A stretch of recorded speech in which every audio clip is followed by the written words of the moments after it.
him. Because when you can't trace him, you got to know he's still there.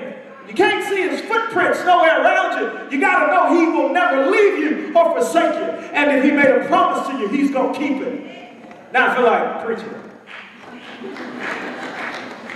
Some of you, you don't know what this is like, but I went to U of I, Damani, and I was broke very many days.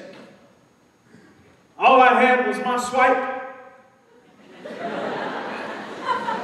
and ISR, PAR, and FAR. Sometimes that was the only food I had. Not a great selection.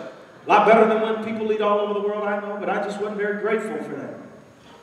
There were moments when I wanted to do things, moments when it seemed like tuition wasn't going to get paid. But do you know that I had a promise from God? It's the same promise you have.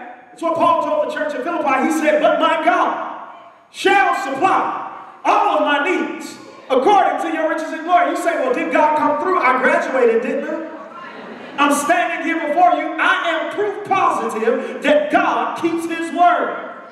Then there was a moment I recall when I was getting ready to leave U of I. I didn't know if I was applying. I got admitted with a full ride, a Hanson Fellowship to the Institute of Labor and Industrial Relations, right here at U of I. They only let like 30 students in a year.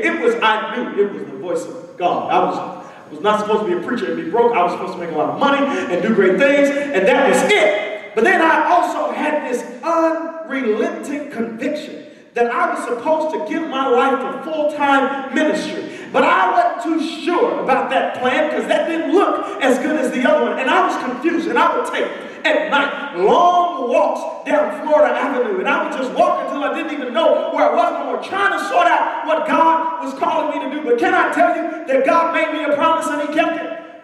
When you are directionless, when you don't know what to do in terms of a career or a vocation, when you don't know how he's calling you, he says to you, I am your shepherd. You shall not want. I'm going to make you to lie down in green pastures. I'm going to lead you beside some still waters. I'm going to restore your soul. You got some promises tonight. You need to hold on to. You need to claim them and hold on to them. Watch God provide all of your needs. And when you graduate, you're going to face some moments. It's going to feel like you've been forsaken. You're going to have to look yourself in the mirror. You're going to have to say, I've never seen the righteous forsaken. I've never seen the righteous forsaken, nor is seed begging bread. You're going to have to remember that God keeps his word. Now let me give it to you one more time. Do you know what you are